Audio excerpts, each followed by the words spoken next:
का ए भौजी काहे खिसियाल बाड़ी? सास ननद से लड़ाई भइल बा का? अरे सास ननद तो दूर बाड़ी, भतारो तो ठीक नहीं खे। कैसे?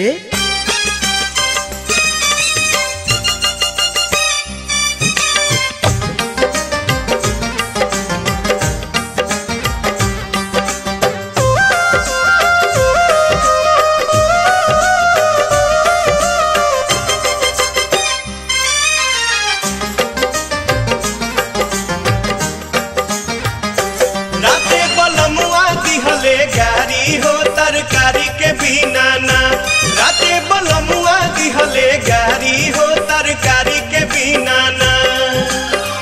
एक तो में गारी दिहले दूसरे में मारी दिहले, एक तो में गारी दिहले दूसरे में मारी दिहले।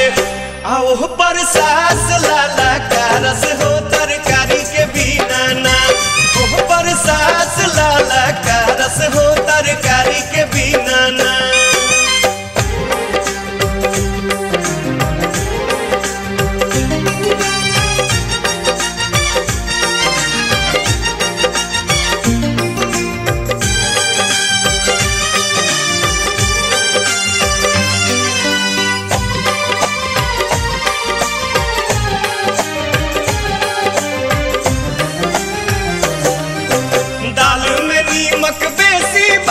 निमन बनौलू न खाना हो,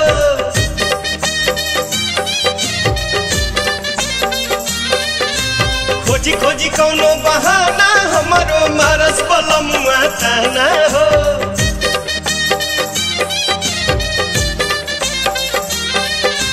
दाल में नीमक बेसी बाटे निमन बनौलू न खाना हो, खोजी खोजी कौनो बहाना हमारो मारस बलमुआ ताना हो।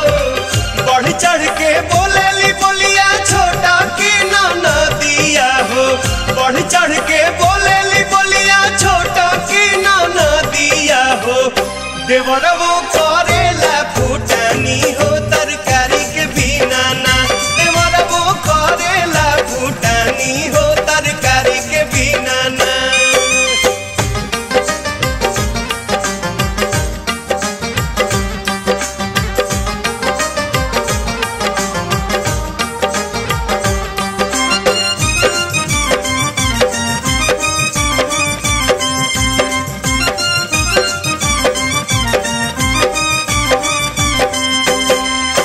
राजू चलावेले घर में गोतिनिया जीवा गइलू बियाई हो।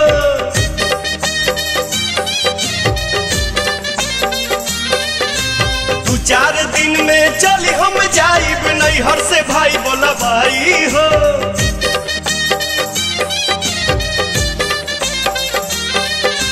राजू चलावेले घर में गोतिनिया जीवा गइलू बियाई हो। दू चार दिन में चली हम जाइब नैहर से भाई बोला भाई हो।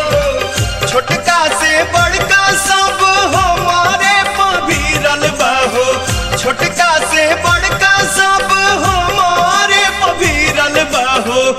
आके कर सही रंगदारी हो तरकारी के बिना ना, के कर सही रंगदारी हो तरकारी के बिना ना।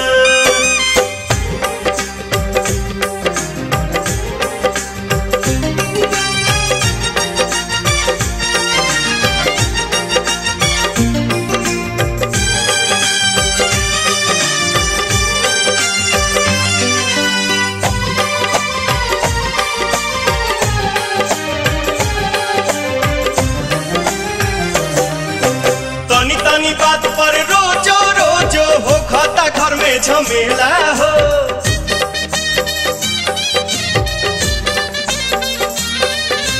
नैहर में हम ना देखले रही ऐसन ऐसन खेला हो।